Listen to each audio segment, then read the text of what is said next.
yafoɗolla noon ko moni yewde ɗo comme min décidi e nder groupe hande kadi audio so wi lagine min commentatamo to wattanila ono wonɓe addude audio ji ɗin ka nder plateforme jabagol ngol joni ɗuytike e message ji wonɓe lagine ka wiyata yewtane men fi ɗum ɗo hunde kaari no soñji men ɗum ɗo e ɗum ɗo min décidi hande kadi wontirɓe lagune ɓen e waɗa standby e maɓɓe waɗa standby e wonɓe lagine ɓen par ce que finalement ko ene wontirɓe ɓen ka jannaniri woni e soñjude hoore men ko ene woni e wartanade lagine wonɓe lagine ɓen kamɓe ça va ko woni donc ça les dérange pas trop donc ɗum ɗo waɗata noon acciten cippiro ngon e waɗata acciren cippiro ngon par ce que ko leydi men ko ma daranoɗen ndi kono wonɓe lagine ɓen ɓay tun kamɓe ala ɓe mapinde ko woni ton kon en accayɓe ɗon e hoore maɓɓe ton sincèrement hara on yaafoto on wonɓe addude audio ji wiya insécurité no soñji on laamuji ɗin no wadde on ɗum ɗo no wadde hara sincèrement ndaare no wakkilano ɗon hoore mum no wonɓe ton ɓen wakkilane hoore mum sincèrement miɗo andina ɗum ɗo faal ɗon nande hara yomi yewtu mais malheureusement c'est ça e pulal ɓe inna e womo no yirgandema ɓawango yirgu reedu ɗum mi yirgiya ɓaawo mi yirgi reedu ha men taw lagine vraiment iɗo yiɗi o situation mo gonɗon ɗo e muɗum parce que ça ne vous dérange pas sincèrement sinon kon no wawirɗen faamude yoɓe inno kambisɓe ɓen agrément ji maɓɓe koye jatte tout simplement si minni noon kambisɓe ɓen sensoɓe mbuuɗi ɓen fii tun hiɓe inni ɓe jonnataɓe mbuuɗi ɓe yaɓe soodo e carburant maɓɓe on par ce que ko kamɓe jonnaynoɓe cash kamɓe jonnaynoɓe devise ɓe ñaami ha mbuuɗi lanni planche à billet on ko wawi moƴƴingol ko franc guiné na devise ji ɗin planche à billet en jogaki ɗin moƴƴinoji dollar e euro alors que noon mbuuɗi ɗin ko sodata carburant on ko on devise mi explica ni on oya vidéo feƴƴinoɗo ka tawi kon fuel ɓe wawali addude quantité de fuel bientôt un mois noon si o quantité arɗo ɗo le 15 hari ɓe ronku donc ɓe darike hikkoy ɗon kañum kadi après ka ɓe inni ɓe retira e agrément ji ɗin kam makiti on sumi ka tawi ko bloc mo tawata ko kambisɓe ɓe woni mo onon ɗum ɗo fof wawali attirude attention moɗon onon ɗum ɗo fof wawali yiide andon no woodi ko huula e hoore moɗon onon opérateur économique joni noon e yiiɓe ɗo kañum kadi ko opérateur économique ɓe goɗɗo innimi ko waɗoɓe devise kadi e hoore ko ɓe woni e hoore ko tawi kon ko ɓe yeeyoɓe ɓe jogui magasin ji madina e hoore ɗon kañum kadi hiɓe mari place kadi ka maɓɓe ɗon e hoore ɗon kañum kadi ɓe waɗa kadi devise joni noon ɓeɗo ɓe ware 24 heures après aduna on ino tournude nangue ino fuɗirde ka wowir ɗon ge mutirde kam ge wowir ɗon mais ko tiiɗo intervention wo ko délégation fulɓe haali pula est ce que on posani hoore moɗon taw question ko onno tawiri o délégation arɗo fewndo États-Unis ala jal seni tawa kay mum o landike hoore mum kon ɗum waɗi haɗi tawa ala jal seni no tawa mittaline je ɗen wawi sutodirde moƴƴa ala jal seni tawɓe en ko kamɓe wi'ay no ardina coordination des fulɓe haali pularo délégation maɓɓe no États-Unis fewnɗo ka tawata ɓe invitano expressement ɓe inneteɓe pottal inviti ɓe wawali senade on landike hoore mum kon ɗum haɗi ala jal seni wawa yaltude toon on landike hoore mum haɗi ala jal seni heɓa visa mum o iɗon jooɗi ɗo iɗon jokki hajuji mum on ala tefude ɗiɗo piiji fof mi yi intervention justement o mi andas ko porte parole maɓɓe on wiwɓe wondema lanɗo on wo noddiɓe inni tefete ande ko ɓe waɗi ɓe ƴetti ndumuradu ɗo ɓe jillidiri e wiwgol Allah hinno Allah jidura kañum kadi ko ni ɓe waɗirano kono ko wonɓe ka nder galle maɓɓe toon nun haɗi ko siɓɓe maɓɓe on no waɗi mi yiyay goɗɗo go waɗi vidéo par rapport à ça mi addanama on vidéo ɗo ka woɓɓe déjà fuɗɗi posugol question naɓira hakkille jama on terle wondema ko waɗa kon ko wonɓe ka suuto on complicité interne woodi mi wonde miɗo jiɓi enen konno hakkille meɗen ɗe woniri goɗɗo warama e suudu muɗum hay si tawi ara ko wonɓe ka nder suudu ton a warnoɓe ɗo kombo duwano veyide ɗum no si complicité interne awa waɗi kombo responsabilisa sécurisugol jama si innama e nder ɓeygure woɓɓe organise ke ton ha wari goɗɗo ka nder ɓeygure ton komɓe waɗata enquête na ɗum waɗi police on kono enen mi anda wonde konno hakkille meɗen ɗe wayi iɗen yurmi ha feƴƴiti bon de toutes les façons fewndo wiwnoɗe julaɓen woni ka cuuɗi moɗon ñalla kon ɗum ɓe wiwno woɓɓe maɓɓe kon ɗum woɓɓe ko yaltuno woli dande media ɓe wiyano wonde ma kamɓe ɓe wata wonde ka juuɗi maɓɓe mi wolani no en ɗo histoire fi ɗi domi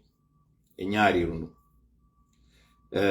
mi écouti intervention siɓɓe waraɓe ɓen kaɓe inni wo yimɓe ine warirede hande ɗo wa ñaariji on musidɓe na ñaariji wi ton wowle ko duwa kon tigi tigi siko ñaari wasiko ñaariji yimɓe wonano warede yimɓe ɓe waretanoke par ce que ñaariji no mari wonkiji jeeɗiɗi ñaariru woturu no mari wonkiji jeeɗiɗi ñaari no metti warde ha feƴƴite yimɓe ɓen no warirede wa baaɗi ko ɗum wiya ton yimɓe no warirede wa baaɗi yafoɗola non expression ɗandi ko rawandu tun warata hara goto ha jaka o yi vidéo sori jogo ko garde rapproché gouvernement o woni dampude bareru wondu e laƴude ko non hiɗen considéra wa baaɗi ɗe warirede wa doomi ko ɗum ɓuri welde fi yaafo ɗon ma warire wa ɗum wa rawandu ko non guine wona warirede yafoɗolla non ko moni wolde ɗo ko mais c'est un fait ko ma jaɓe wondema wonki en tiiɗina fi wonki surtout enen en tiiɗina fi wonki sina ɗum goɗɗo ware yeeso ɓe ngure makko mo tawata ɓe heɓi tan hay yewtidugol e maɓɓe wiya komboye mam mi warata ko an kako ɓeygu ma an ton noon ɓe mari ɓeyguri ɗiɗi na goto woni on ɗo mo ɓe jombi kono ɓe lande hakkunde ɓeɗo ɗiɗo ko an ma ɓeɗo kombo warete ɓe wara ɓenno et j'ai appris kadi bimbiɗo wonde maɓe yiltitoyke kay ka suudu ɓenno han joni hara madina no wudditi han joni saare no wudditi mi andintina en noon sifa ɗum ɗo wanno sarno yiggitis ko 2019 est ce que 2020 waɗuno ɓay waɗi tawi on tuma kañum kadi ko ɓe senso ɓe wonano warede sarlon on andintina elanka commentaire ji ono wonɓe ɓen ɗo Ibrahim specially wonɗo on sarlon Ibrahim Ba ɓay ɓe nangi wargol ɓe waɗoɓe sensoɓe devise ko ɗum ɓe waɗi mi sikki koye tenere woɓɓe warano talata ɓe yewti alarba ɓe fof ɓe haldi wondema wata goto e maɓɓe uddito alarba ɓe udditali alkamsa ka wiyete ɗon kiikiɗe tawi gouvernement on noddi ɓe ini no faala yidde e maɓɓe e juma on tuma noon hari VP ɗo mi sikki arali goy sakko wiye ko ɓay pullo arno kalama mi sikki hari on tuma VP arali sinami faayo VP julde hari mi sikki arali hari on tuma mi sikki ko nguya laamu yannongu ɗo ya honno konno ɓe inatamo ko mi yeggitinde makko ne mi sikki hari ko on wonno on tuma to kono ɓe yiidu no ɓe yewte juma inna sécurité maɓɓe on koye assuré sina ɗum ɓe uddito italien par ce que tawi lendi ndi paralysike anten noon sarlon waɗi duuɓi sappo ino e guere duuɓi sappo sakko inne awa bon insécurité on no woodi han joni ko ɗum waɗi ne wawa maîtrise duuɓi sappo en plus de ça kañum kadi fulɓe hay sino heewi sarlon ok koto tola les commerçants sonno parango et alors kono then what kono si tawi ara commerçant ɓe paramɓe oɗo ko mami bloqué oɗo par ce que oɗo mi anda oɗo on kon ɗum woni wiɗa ok une chance ay fay ɓe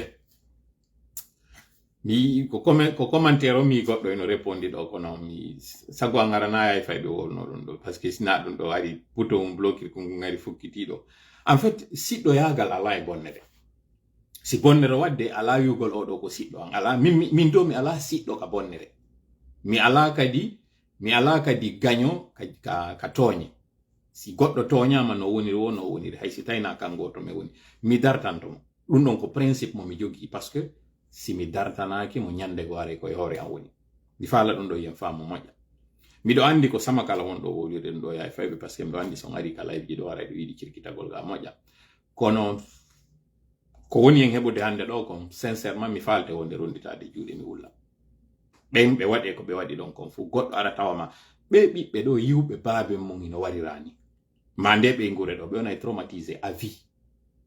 pendant 1 heure de temps foro fara ino waɗede ɓe taw ari déjà préparé nokkure nde sécurise nde ɗon fof ari attaque état on fu nde waɗali alors que no ɓe mari blendeje ɗeɗe ɓe soodi ɗo fof ko fi on non ko mbuuɗi mon non ono wonɓe yoɓude taxe ko ono wonɓe tournide ndi leydi ɗo ko mbuuɗi moɗon ƴetta utilisa ɗum ɗon fof sooda kono onon puisque wonki moɗon on hajaka donc ko ɗum waɗi simi inni hande kadi min fi ko wona e waɗede ɓe lagine ɓen toon sino faala on ɗum tigide ɓe waɗa toon fus mi wowlata fi mum par ce que abada ko onon dowa ɓurde hikkade no yeeso andita non hoore mum min kam mi woni ɗo ndaare je suis en train de me promener comme je veux hande ɗo ni yawgol Afrique no ɓuri sattande lan fi yawgol leydi Afrique ndi tawata wonde ko mi ƴettandi visa j'ai 3 nationalités nationalité ji tati kam mi faala hande ɗo mi konta e hande ɗo e hewre leydi ndi nokkure nde mi arata e mum tawa koye mi lando audience yi nattugol e mayre mi konta e nden hande ɗo e hewre leydi je vis vraiment gurdam anɗam ko ɗum simini mi faalaka laamu par ce que miɗo wuurirwa lando alhamdulillah rabbil alamin mi ala le moyenji ɗuɗuɗi yettude Allah kono Allah no sorrimi miɗo wawde wuurude no tawata faalaɗo gurda wo ko non on tigi wawirta wuurude kono goɗɗo nangata e soñjagol non si tawiɗa mayi ɗum kono ala ko ɓuratan mi welde tuma tawi mi ari e lappol ka yimɓe no rangi fi ƴawgol e avion mi ara mi hewta ka douanier jo duwanoɗo landade lan on kon ɗum wonɗa e hande nokkel kaari minnamo am going home minnamom ɗo hodde ka am pays ji ɗawata yimɓe no pirande fimum États-Unis kañum e Canada yimɓe no pirande ɗiɗo kono ɓe naterta ɓe hewtirta e majji min noon si mi ari ka mi landete ɗon what's the purpose of the travel minna going home miɗo hotude kam ala ko ɓuri fotude ɗum ɗo yiɗa hotude e nden nokkure wiya ko home ma on non ko suudu maɗa ɗum ko galle maɗa ko nokkure maɗa nden non mi andi tan noon leydi andi lagine ka innete ɗon ka mi duwano weltorde ɗon minna ko ɗo woni kan mi andi tan mi suusata yaade nato e ndi leydi ɗo no mi faalira mi wata mantorde miɗo hotude e ndi leydi ɗo no mi faalira ɗum ɗo onon dérangeata on ka hoore moɗon on jooɗota ko onon daron taw mi faaltaka yaltinde ɗo surtout hande o yimɓe ɓorni teni militaire mi faalaka yaltintinde ɗo wonde mo miɗo moni mi faalaka par ce que si mi yaltintino moni miɗo andi ɗum ɗon kono waɗata conséquence e ori vidéo kono fellite ko mi moni ɗo hatti woni e wadde o vidéo ɗo par ce que enen wonki en haajaga enen en tiiɗina ko waɗaɗe wo ko waɗaɗen tankeyɗe wawde yaade udditoya magasin yeeya on s'en fout ko woni e wadde yimɓe ɓen fof on s'en fout en haajaga et ça c'est grave parce que ça veut dire que gurdam meɗen iɗe waɗi ɗo ko ciwatum ɗo en haajaga bon ɗum ɗo hari ko juste d'entrée en matière Ibrahima Lilka ISB ba mi weltanike ma mi ko photo an haye waɗuɗa bon sino nanade moƴƴi hara fuɗɗoɗen 500 on timmi أعوذ بالله السميع العليم من الشيطان الرجيم بسم الله الرحمن الرحيم رب اشرح لي صدري ويسر لي أمري واحلل عقدة من لساني يفقهوا قولي ربنا علمنا ما ينفعنا وانفعنا بما علمتنا وزدنا علما نافعا واجعلنا للمتقين إماما ويكاد الذين كفروا لا يزلقونك بأبصارهم لما سمعوا الذكر ويقولون إنه لمجنون وما هو إلا ذكر للعالمين وما رميت إذ رميت ولكن الله رمى نقذف بالحق على الباطل فيدمغه فإذا هو زاهق ولكم الويل مما تصفون فقل جاء الحق وزهق الباطل إن الباطل كان زهوقا ما جئتم به السحر إن الله سيبطله إن الله سيبطله إن الله سيبطله إن الله لا يصلح عمل المفسدين وما هم بضارين به من أحد إلا بإذن الله ولا يفلح الساحر حيث أتى فإن تولوا فقل حسبي الله لا إله إلا هو عليه توكلت وهو رب العرش العظيم والله يعصمك من الناس اللهم صل وسلم وبارك على نبينا محمد وعلى آله وأصحابه ومن تبعهم بإحسان إلى يوم الدين أما بعد. Nous sommes aujourd'hui le samedi 31 août 2024. Il est présentement 16 heures passées de 12 minutes en temps universel. Et nous nous retrouvons aujourd'hui encore pour faire un point de l'actualité. Qu'est-ce qui se passe dans le pays? Comme vous avez vu dans les titres, l'insécurité en Guinée. Pourquoi il y a tant d'insécurité en Guinée alors que officiellement le pays n'est ni en frontière avec un pays en guerre en tant que tel, et ce n'est pas du tout un pays où il y a eu la guerre pour qu'on parle de prolifération d'armes ou bien de circulation d'armes, qu'elles soient légères ou qu'elles soient lourdes. Ce n'est pas le cas de la Guinée. Malgré tout, nous assistons à cette flambée d'insécurité. Récemment, le vendredi, c'est un père de famille qui a été froidement abattu devant ses épouses dans sa concession entre 2h et 3h du matin. Et ça, c'est sans avoir fait des appels à l'aide pour que le voisinage ou bien les services de sécurité viennent en aide. Malheureusement, malgré ces cris, malgré les appels multiples à l'endroit de ses proches ou à l'autorité, personne n'est venu à son secours. Puis finalement, les malfrats l'ont abattu devant sa famille. Comme si cela ne suffisait pas, nous apprenons ce matin encore que la famille a reçu la visite des malfrats qui étaient venus encore rebeloter. Cette fois-ci, après avoir terrorisé la famille la veille avec ce décès, ils sont venus et c'est calmement qu'ils ont pu mettre tout le monde au respect et le retirer des sommes importantes d'après ce que nous avons lu ce matin. Nous osons espérer que ça soit une infox, sinon ça devient de l'acharnement et ça devient un affront de plus. Parce qu'une famille qui a été victime, on suppose que la vigilance est là, les familles qui viennent pour soutenir la famille endeuillée, les soutiens sont là. Malgré cela, on nous dit qu'il y a eu encore rechute, il y a eu encore récidive, les malfrats sont venus encore dans cette famille. Qu'est-ce qui explique cela et à quoi s'attendre? C'est la première question. La deuxième question, c'est par rapport à ce refus, cette sourde oreille faite par le monastère des transports qui a décidé malgré tout de faire ce jeu de dupe et en même temps aussi de rouler dans la farine les transporteurs. Vous vous rappelez très bien que la semaine dernière, il y a eu cette ouverture de dialogue que nous avions saluée et estimé que c'était un acte sage, mais contre toute attente, vous avez vu cette communication du monastère qui dit être droit dans les bottes, dans ses bottes, et que finalement aucune des demandes ou doléances, comme l'a dit le courrier, ne sera acceptée. Donc cela est un affront et les transporteurs ont décidé justement eux aussi de revenir à la charge, et cette fois-ci c'est de manière plus formelle et de manière plus assidue qu'ils feront cela. Le troisième point, c'est justement ce déplacement du Kakilambe qui est allé en Chine. Et à ce niveau, il y a des précisions qu'il faut apporter et des clarifications par rapport à cette infox qui est en train de circuler dans les garnisons, comme quoi M. Alpha Condé serait de mèche toujours avec la gente et que c'est d'ailleurs qui a planifié ce coup d'État contre sa personne. De quoi s'agit-il? Des éléments de réponse, mais aussi des clarifications par rapport à ça, tout en vous donnant des points qui étaient peut-être jusqu'ici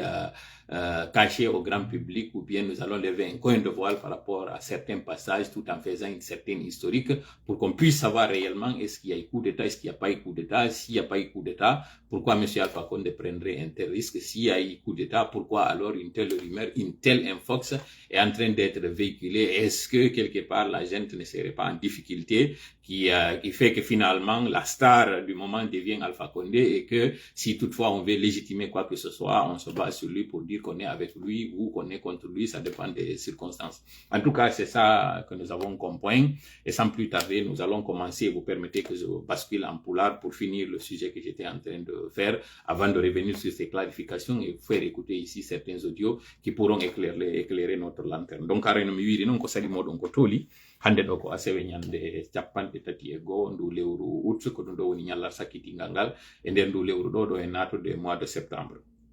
Ko toɓɓe ɗiɗi woni ko jogiɗen ɗo e kunto e toɓɓere araner ɗen en yewti ko konko tawata haray ko fuɗɗorɗen ɗo fiiɓe musidɓe meɗen ɗo waraɓe na noon kamɓe tun hande ɗo ni yiɗe yiide yimɓe no attaqué sen daari ɗo sengo hotgini on kañum kadi sa e arno ɗon tawi kañum kadi braquage ɗi gari ko en pleine journée waɗete kon ɗum woni e waɗude o insécurité ɗo fof coupeur de route ɓen kañum kadi e yeggitali fi maɓɓe yimɓe wonaɓe kidnappé tout ça ene waɗude ka leydi fi hon ɗum ɗo fof no wadde hoore guinéenɓe ɓen fewndo ɗo kañum kadi ko ɗum ɗo woni toɓɓere anen toɓɓere ɗi mere nden ko konko tawata haray on tini duɓata pour ndu tarawta monastère de transport on waɗi wiwgol ɓe uddituno couloir de dialogue on fi yewtidugol e chauffeur ɓe ɓen kono ko ɓe wawi waɗugol ko nattirgol wo yeeso délai mo ɓe waɗu noon kono na rekkilugol e hawre ka yewta kon ɗo donc en quelque sorte ko jamfa e ɗayne e naɓɓa suyeɓe fa la hollude haray jama o kono ɗum noon joni haray transporte ɓe min eɓɓi ko ɗum woni haray ko mi hewtinanta en ɗo si Allah jaɓi toɓɓere tammere nden ko yewtugol fi o kunto e toɓɓe ko tawata Kakilambe o yeehi e yi noon ko Chine o yimmi o yeehi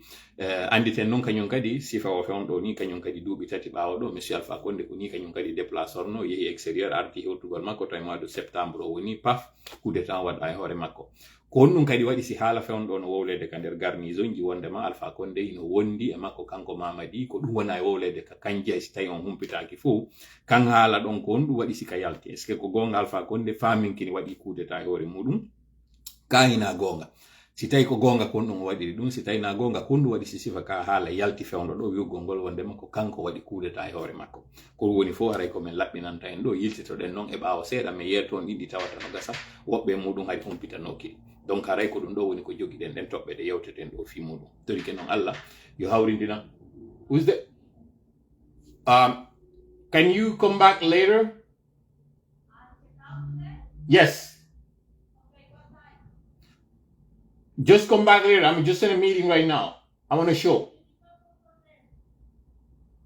Yeah, in like a half hour. Okay. Ya fede ko laɓɓinoɓe ɗum on duwa hewtude ɗo. Donc no mi wiiri noon hare mi yetti Allah fota mi jarnimo mi torike mo yo waɗa nan nde jonde ɗo jonde barkinande hawrindina e sawaba ko mi yewta ɗo kon si tawi noon hara mi hawriti muɗum hara yetta e Allah kanko taw ɗon ko kanko hawrindini may sawaba on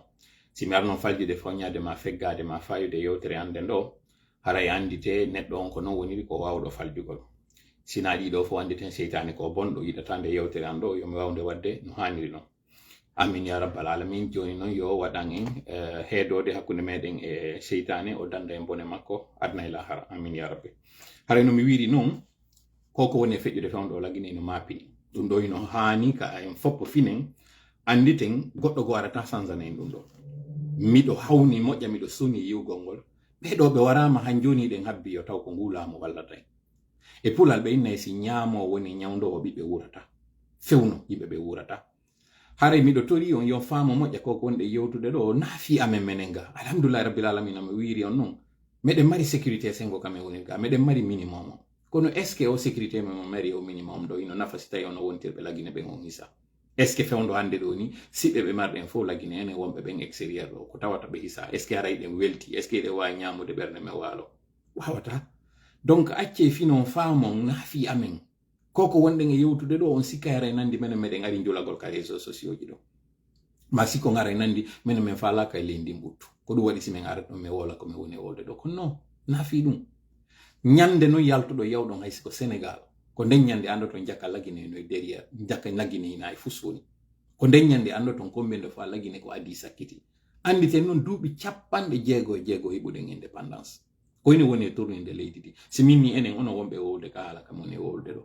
mais ko onon hande ɓura waɗede ɓen ɓuraɓe yawede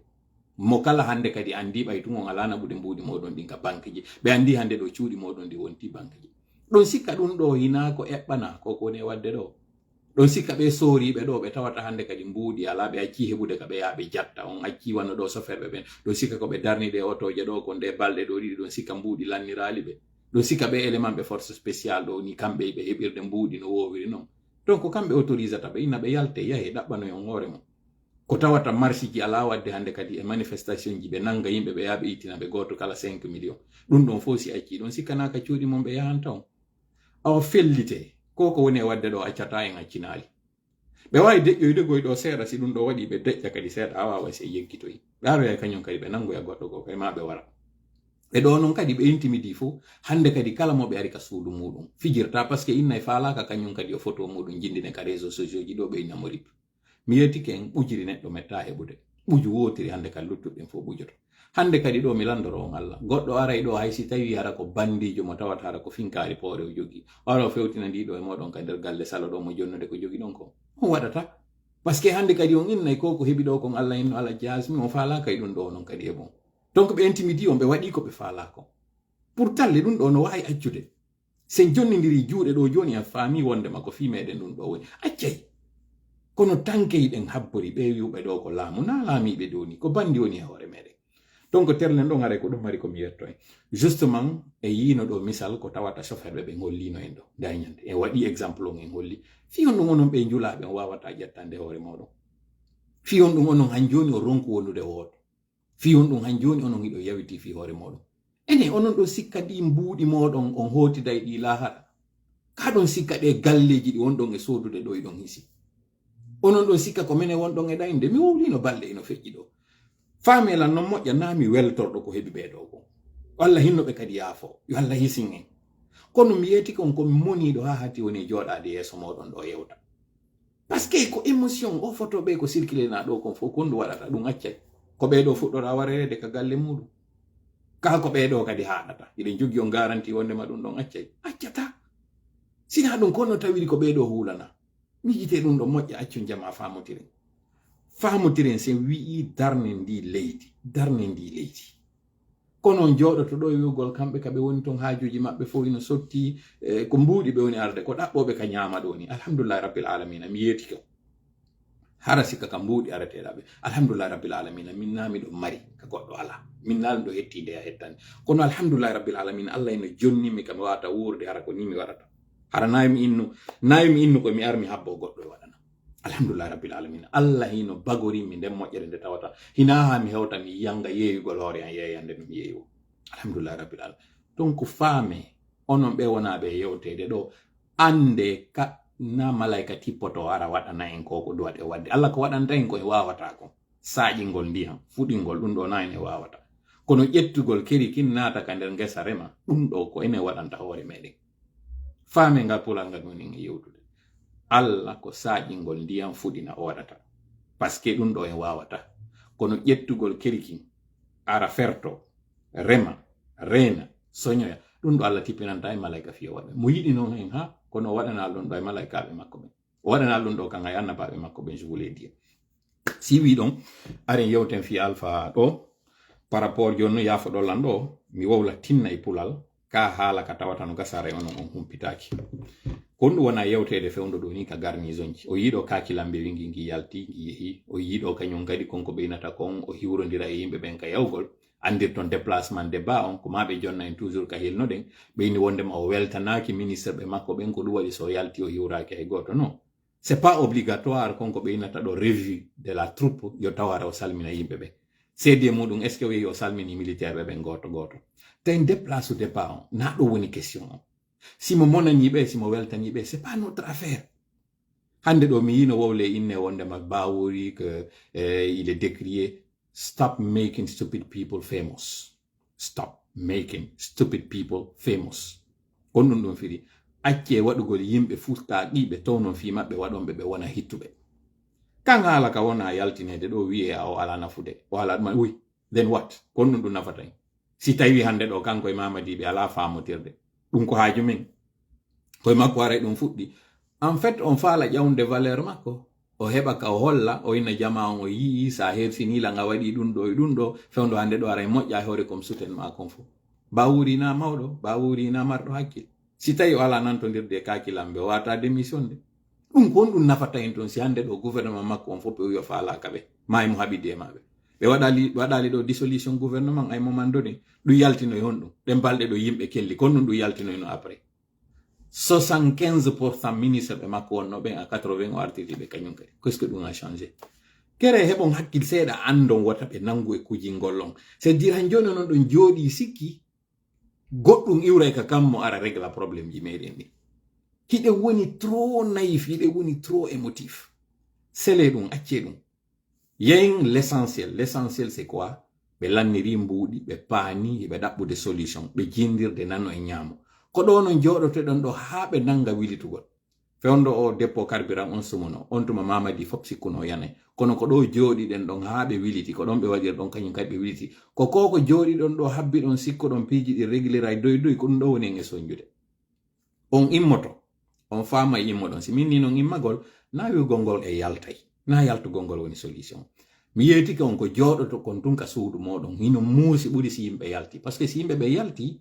go'o ko sengo woto woni e yaltirde ɗimmel muɗum si yaltama seeɗa ɓe woni hendade ɓe fella ɓe wondowoɓe ɓe nanga ɓe naɓa ɓe ka gendarmerie ji mbuuɗi itte kamɓe ɓe heɓi recette alors que noon so woni ka cuuɗi muɗum hino muusi ɓuri so yalti faame ka haala ɗo moƴƴa kam woni woɗɗi mi répétata ka ɗiɗi e tati justement chauffeur ɓe ɓen kañum ko ɗum ɗon décidi haray mi ala juutinde ɗo yewtere nden par rapport e maɓɓe ɓe décidi le 2 ɗum ko faɗɗi janngo ɓe darna e woni otoje maɓɓe ɗen mi ala juutinde yewtere nden ɗo par ce que no woodi détail ji ɗi tawata mi wawata ɗi jonnude ɗo en public fellite nun cette fois ci si nangodirama ɗo yahete woni ha laaɓa petoy haray mi lannitoro yewtere nden won ɗum français c'est concernant cette infox qui est en train de circuler seede noon komi wowlani on ɗo kon wonde maɓe soñjike mamadi woni tellement acculé o woni tellement malmené e nder sooriɓe nder ton joni ko kanko Alpha Condé woni utilisé de fi wiwugol wondema hiɓe famotiri no gasara on nanali haala kan taw me fewno do ka garnison ji surtout kankama yeno kammo ando don kaynete don kamboaro kankama yen fewndo do ino circle de to rumeur parce que sori be wombe don be falano mo men minanate so yino ngo yalti do mo famini wonde may mo mari min sere ko parce que o falano ka yade mo huli mo andi coup d'état ji din ko mois de septembre di wadata imo tangi ni non hande do no wodi nyinani be mo ko du wadi si yudo nde yaltande makko nde o yalti do avec une min sere o holaki wonde mo warte o holaki kadi so arti o arta o tawta ko wonno kon fo parano wonir nono rumeur no circle de wonde mabe fala nangude ajambe be o tangini wada e goddo nyawre mabbe don andi mo be ardini on kankama yen ko yettete do touré si je ne m'abuse mais ko touré taw na touré maninka ko touré pullo kangala fop no wowlede jonnon kon dum woni e yaltinande on dun do ko paske hande do ni ko boni yetade sori be faalabe imminanobo ben paske sori ben fuddi ke landitade monsieur Alpha Condé wartu ko wonno yetade ben sori be wota on mimmino so mimmini ko bonna woni kure mon e kaaje meden famotiri e makko kanko landon cd on ko kanko wadi dun do fi débarrassagol e tawnobe ko opposant be makko gênambe ko kanko woni wadde dun do fu fi en fait continue gol pouvoir makko ka woni don il est en exil doré ko dum be woni wowlude be yertobe joni no mijite ya wadu goddo kudeta ya hata wa hande kadi ko kanko barorta fi jojjingol pouvoir madam est ce que hersa burali dun est ce que ninse burali dun donc en fait hande do Alpha Condé ka woni ton o wonti on trophée mo tawata mo kala ko kanko woni gollitude jonnon fi yo hakkille modon den yiw net andon ko menon e wolande ko ken walla o do o ya o vive ji makko to ko andirton taw ka haala on dum ati ka fuɗɗi yaltirde woɓɓe waɗuno live ji fewndo kuudeta on waɗi fi hersa kan watatiɗo e maɓɓe ɓeyni wondema laamu ngu ngo yalto ko chambre ngo ari ka salon kan haala no gasa on nanno ka ko ka haala ɗo ɓuri soñjude kamɓe RPG on ko ka haala ɗo ɓuri soñjude kuudeta on ko ɗum waɗi hay goto yaltali mi wowlani en non coordination mande ngo ɓay immike ari fi landagol yo laamu ngu ƴettu jonnitemo kanko Alpha Condé ko on ɗum Mamadi hande tuma landinoɓe lande ɗen tati aranangal o inni o wi mi hersini oɗo komi hersintamo kon e ko woɓɓe goo hersintamo ko on ɗum ɓurani on ɓe fanki ɓe jabaki o inni on jabaki ɗum ɗo kono mi lando on ko tawata on fof on wawa e jabade hiɗon faala ko wanno kon 85 yo waɗi to ɓeyni ɓe faalaka o inni awa joni mi lando on ɗo kañum kadi komi ɗo andi on jabotako kono miɗo andi kon ɗo woni réponse on o inni on faala mi ƴettu laamu ngu mi jonnita gañinoɗo on kayo mi jogo ngu taw ɓe jabaki o inni awa kon ɗum mi wawata on yetade nguulaamu ɗo acce min mi hersinamo no ɓuri nde woɓɓe hersintamo o yiyal ɗo ko waɗi ɗo o troisiéme mandat makko ɗo feƴƴali o yiyal ɗo ko ɓe sonjimo kon ɗo ni o olani ɓe ɗon détail ji ɗin fof kon to ɓe ɓitti o inni awa acce mi jogo laamu ngun ha mi yi'a goɗɗo e meɗen mi ƴetta mi jonnamo ce qui est sûr laamu ngun ka hendi ɗen ngu ɗo ngo yaltata juuɗe meɗen par ce que sen perdi ngu ɗo wona e duuɓi temedere en hettitari ngu laamu ko ɗum o yetinoɓe on tuma o yii noon omo ɓeynata Alaji Souleymane Sidibé o yalti wowli kon o yiiɗo kadi hande kadi haala kamɓe ala soɗorde fes wiwgol ngol ko kanko ma kanko goɗɗo go iwata mi yetto en ɗo noon ko tawata ara no gasa on humpitanuki moƴƴa Alpha Condé fewndo ka o kuudeta waɗata o anda no groupement des forces spéciales on arno Konakri no metti noon fi ha ka hoolo ɗon ɗum par ce que garde sécurité on tigi nangunoɓe ɓe ka groupement de force spéciale ka wonduno e maɓɓe ka sokano ɗon ɓe landino ɓe inni ene an andali hari menen meɗen Konakri ɗo indi o kanko ko créiri o groupement de force spéciale na ko sécurise mo kanko présidence makko koko sécurise zone minière ji ɗin e ko sécurise frontière ji ɗin ɗum ɗon noon ko moni on e wowlande ɗo ko billahi alladi nafsi biyadi mi yewtidi ɗum e welduɗo e makko kanko Mamadi fewndo ɓe ƴettuno ɓe naɓi mo ka burure Mamadi falano ka yaade pet ɗum ɗon ko welduɗo e makko mo wolta inde muɗum ɗo mi waddi e mo ko on noddunomo on tuma jeeji mo inni mo gasi an jaɓu yaw hari ɓe affectanoma few ka frontière ji officiellement au groupement des forces spéciales ko waɗirano ko fi frontière ji ɗin e zone minière ji ɗin fi ko sécurisé na ko wona Konakri donc kanko Mamadi hari ko duwanoɗo arrêtede à partir du lundi d'ailleurs kaka week-end o duwano arrêtede entre jeudi le 1er mi sikki entre ɗon jeudi le 2 entre do jeudi et samedi o duwano nangede mais délégation Érythrée ari lagine siɗo manditi ɓay Alpha Condé immike yeehi tourné makko mo yawno ande o yawno Turquie o yeehi Italie woɓɓe yini ko vacances o yawno woɓɓe yini ko contrôle de santé fewndo wonno ton avion wal mercenaire ɓe farano arde lagine tawi ko mercenaire ɓe kamɓe ɓe yewtidi kañum e France duwanoɓe arde hewta la Guinée ɓay ɓe fukkiti argol tippo tour contrôle o wi jaɓataɓe tippo Alpha Condé tawi ka woni toon andi taw déjà ɓe gueri o change numéro téléphone ji makko ɗi ɓe gueri o ɗannini kadi on numéro tawi kadi na wonɗo o joguimo tour de contrôle on noddi famotirgol e makko ɓe famotiraɗe e makko ko namori ɓe noddi chef d' état major on namori inni woko siɓɓe woko weldiɓe makko ɓe accu avion on atterrissa avion on ari atterrissi ka aéroport ɓe yimmi ɓe yehi kañum kadi hôtel Kalum ɓe weeri ɗon bagage ji ɗi ɓe joginoɗi ɗi gudditano ka si ɗon manditi vidéo ji ɗi wonno ɗuma min tigui mi tawano e trompanoɓe no par ce que mi landino élément ɓe goo welduɓe makko kanko Mamadi minni ɓen ɗon ko portoɓe arno ɗon ɓeni wo non wo ko yimɓe fulɓe wonno e on ɗuma ɗon ko daneɓe ɓe yiwno ɗon daneɓe ɓeni na portoɓe c'était faux ko mercenaire ɓe arnoɓe ɗum ɗon fof ko on ɗum addi ɓe mi faala yon heɗito ɗo audio rapidement non bon ɗum ɗo mi waɗo e joni e français on fof mi jokkidoroya ɗon ɓen ko namori waɗuno ha ɓe tippi ɓay namori waɗi ha ɓe tippi keɓe yimmi ɓe loge e hôtel Kalum Alpha Condé ari hewtiti si ɗon manditi Moussa Moïse o won ɗon hande ɗo ni ɓe waɗimo ɗo ministre Moussa Moïse arno yewtude fi quantité de drogue wonano ɗi nangede ɗi tawata omo ɓe innata Kalo e omo ɓe innata Mara e mi yeggiti hombo kañum kadi ɓeɗo ko narkoɓe ko ɓeɗo noon hande kala ko jattaka gouvernement kamɓe wona jonnede o wiyeteɗo Kalo ɗo o menace no Alpha Condé o inni wosi Alpha Condé continue jaɓugol mo tereji ɗin arretimo business on mo mari yimɓe hot placé mo wawi wadde goɗɗum e hoore makko kanko Alpha ɗum ɗo fu Alpha fijiri o sikki ko sama kala tawi mo holori hoore makko wonde mo goɗɗo watamo ittude ko ɗum no waɗi ɗum ɗon mi natata e détail ɗo mawɓe goo ɓe tawata mi wola ni no ñande goo fi maɓɓe kon ɗum ɓe waddi e makko ɓen ɗon ino tawa e wallitiɓe ɓen fino kuude tawa wala terde ɗum ɗo mi natta e ɗin détail ji ɗon hande ɗo par ce que mi hendaki taw permission maɓɓe felliti e noon tum ko duwanoɗo nangede kanko Mamadi Doumbouya si o coup d'état ɗo waɗi ko waɗiri o coup d'état ko instinct de survie ko fiyota ɓe nanguma waɗiri o coup d'état mi fellintina on noon laamu si a hendike ngu a fijirta fi makko mi yewtata ɗo fi pays wonɗo à l'étranger ɗon ka inna coup d'état waɗi mo tawata ko coup d'état arrangea ɗo mi yewta fi on ɗon coup d'état si waɗi si o yawno tun no yiwɗon wara ɓen tigi tigi so on anduno on tawayno koko wona wolede ɗo wiya Alpha Condé waɗi coup d'état e hoore makko on tawayno ko fenande fo e muɗum joni yafoɗol an ɗo mi ara français on je voudrais juste faire une précision par rapport à cette rumeur qui est en train de circuler concernant monsieur Alpha Condé qu'il serait de mèche avec la gente et que c'est lui qui a planifié ce coup d'état contre sa personne. Soyons un peu logiques. Mais pour que vous puissiez être très attentif à ce que je suis en train de faire, parce que je suis bousculé un peu par le temps, j'ai tout à l'heure un rendez-vous que je dois respecter. Je voudrais que vous écoutiez cet audio, ça s'était passé au niveau de Abidjan, c'était M. Alpha Condé qui avait tenu un discours dont je vous invite à écouter le contenu. Moi, on avait mis les grandes puissances en garde. N'intervenez pas en Libye. Ça va avoir deux conséquences. La somalisation de la Libye et la prolifération des armes chez nous. Qui connaît comment la Libye était gouvernée, c'est que si Kadhafi n'est pas là, chaque Libye va prendre son indépendance. Donc il n'y a pas d'État comme la Somalie. Et tout le monde savait que la Libye était un arsenal.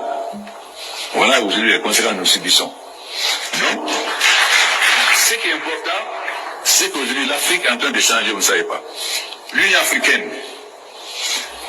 était financée par l'Union européenne. Comment voulez-vous parler d'indépendance? Nous avons une population jeune. C'est une chance, mais aussi un danger. Une chance si nous arrivons à leur donner du travail. Mais une bombe si nous n'arrivons pas à leur donner du travail. Le terrorisme, pourquoi? La pauvreté et l'injustice. Plus nous luttons contre la pauvreté, moins il y a le terrorisme. On ne pourra jamais vaincre le terrorisme par les armes. Nous ne pourrons vaincre le terrorisme que si nous développons et qu'il y a une juste répartition des richesses au niveau des populations les plus vulnérables, qui sont des jeunes, et nous allons devenir l'usine du monde et remplacer la Chine. Car si nous transformons les matières premières sur place, c'est là. Mais cela suppose que nous changions nos petits nationalismes. Vous savez, l'Afrique, on dit que nous sommes l'avenir du monde, c'est vrai. Mais pour cela, faudrait-il que nous-mêmes, nous ayons confiance en nous-mêmes. Ce qui manque à nous, chefs d'État africains, c'est que souvent, on n'a pas confiance en nos hommes d'affaires. On pense que les Européens font mieux. Mais, il commence à y avoir un changement. Dernièrement, quand j'étais en visite d'État au Sénégal, j'ai été avec mon frère d'un frère Macky Sall à Diamniadio, on a vu là qu'on commence à favoriser les entreprises africaines. Il faut qu'on ait confiance aux hommes d'affaires africains. Parce qu'ils sont africains, ils sont chez eux. Et ils peuvent développer mieux que les étrangers. Perdons le complexe, parce que nous avons encore, surtout nous les francophones, plus que les anglophones d'ailleurs, ce complexe, parce que nous sommes encore trop attachés à l'ancienne puissance coloniale. Coupons le cordon ombilical et soyons africains. Merci à tous les trois d'honorer de votre présence cette rencontre. J'ai oublié de dire à Alpha que nous étions en direct.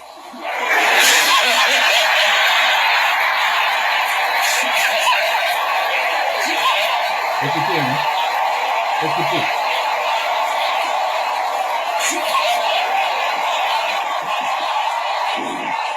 Alassane, moi j'assume ce que j'ai dit. Voilà. Alassane, moi j'assume ce que j'ai dit. Voilà la phrase qui a été à la base du coup d'État contre Alpha Condé.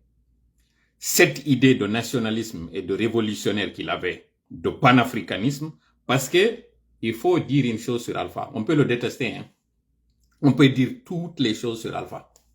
Mais il faut convenir que les derniers temps, c'était un Africain, c'était un panafricaniste engagé, qui avait décidé finalement de rompre le paradigme selon lequel il faut que l'Afrique soit adossée à l'Europe pour pouvoir fonctionner. L'AES dont on parle là aujourd'hui, l'Alliance des États du Sahel, je dirais pas que c'est son idée, mais je dirais qu'il a été l'un des éléments déclencheurs de ce panafricanisme. Le fait de dire que désormais, favorisons les hommes d'affaires, les opérateurs économiques africains. Quand il a dit ça et qu'il a sorti les failles de justement cette coopération Afrique et Europe, quand il a sorti ça, voilà ce qui a irrité les puissances occidentales et qui a estimé qu'il était en train d'être plus proche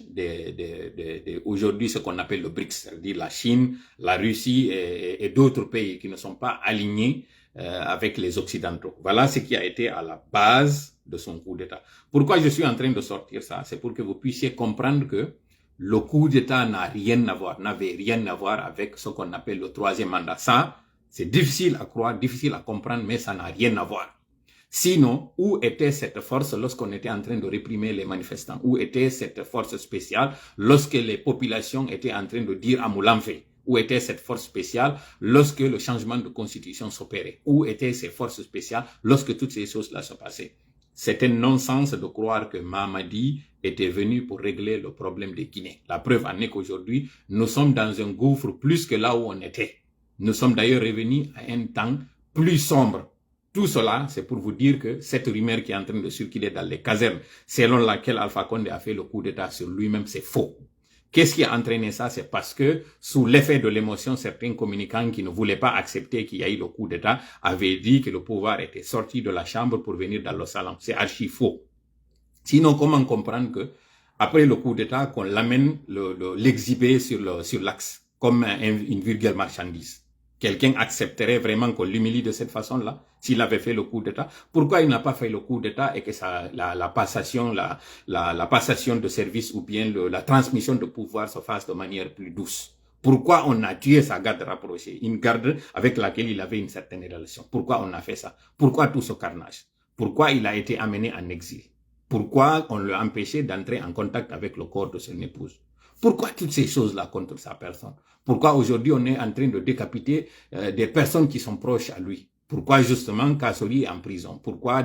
les Damaro sont en prison? Justement, ils sont en train d'utiliser tout cela pour vous dire qu'il est en train de régler des comptes avec ces personnes-là. Vous pensez qu'Alpha Condé est si sadique de cette façon-là? En réalité, c'est une question de survie. C'est un instinct de survie. Quelques jours avant le coup d'État, quand M. Alpha Condé était en séjour de travail, certains disaient que c'était pour des vacances en Europe et en Turquie, là où il est allé justement acheter des équipements pour justement équiper le groupement des forces spéciales, un avion a voulu atterrir en Guinée. La tour de contrôle a refusé l'atterrissage de cet avion. Pourquoi? Parce que cet avion n'avait pas décliné l'objet de son arrivée en Guinée. Il s'agissait d'un avion contenant des mercenaires. Mais qu'est-ce qui se passe? Parce que Namouri, qui avait déjà fait le coup, qui avait prévu le coup contre M. Alpha Condé, a appelé la tour de contrôle pour donner un quitus, dire qu'il est au courant de l'arrivée de cet avion et que c'est une mission top secret.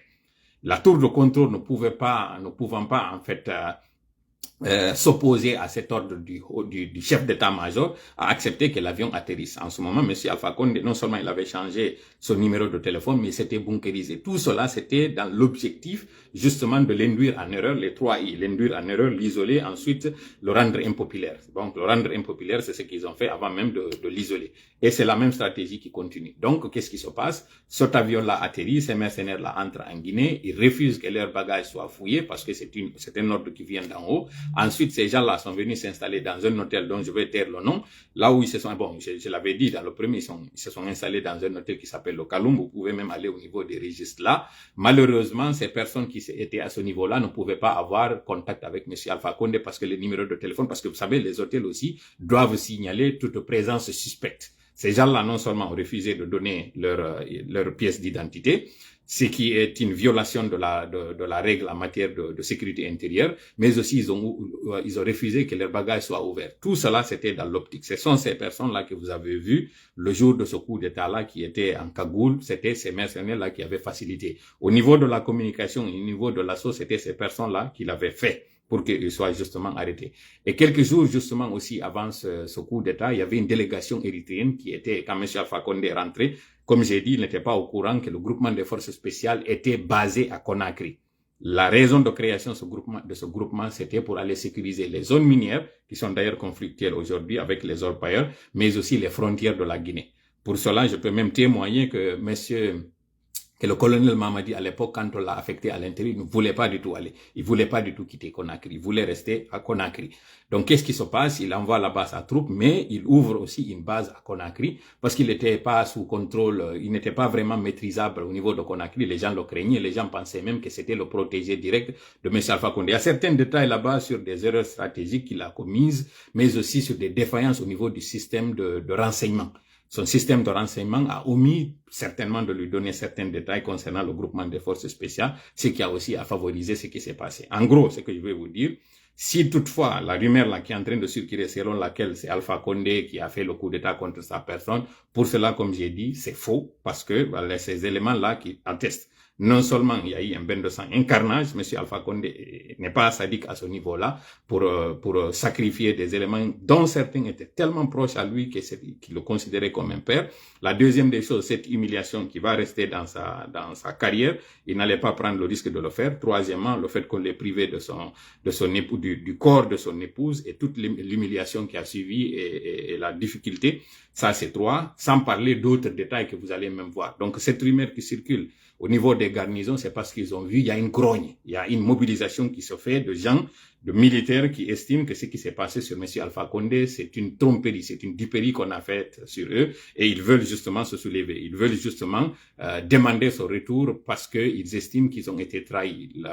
Les raisons pour lesquelles il y a eu ce coup d'État, ils se rendent compte que c'était une chimère, que c'était un faux alibi qui a été fait. Maintenant, pour calmer cette grogne-là, ils ont fait sortir une rumeur selon laquelle ils sont de mèche pour que les militaires, là, finalement, se calment et qu'ils s'allient à sa cause. Donc, c'est dire que M. Alpha Condé, malgré son exil, il reste plus populaire que celui-là même qui se dit être militaire et qui dit être venu en faveur de ses frères d'armes. C'est archi faux. Donc, tout cela atteste encore une fois la difficulté que traverse le CNRD. Cela atteste encore une fois la popularité que M. Alpha Condé est en train de gagner parce que tous les Guinéens se rendent compte que aujourd'hui, ce n'est pas mieux qu'hier. C'est contrairement à ce que les gens croient. C'est une descente aux enfers que tous les Guinéens sont en train de traverser. Je me limite là parce que je suis en cours de temps et je vous donne rendez-vous certainement demain si j'arrive à pouvoir ou bien peut-être même aujourd'hui à 20h si toutefois j'arrive à avoir une petite fenêtre. En tout cas, je suis en déplacement présentement et j'ai un agenda très chargé. Merci encore une fois à vous et à la prochaine.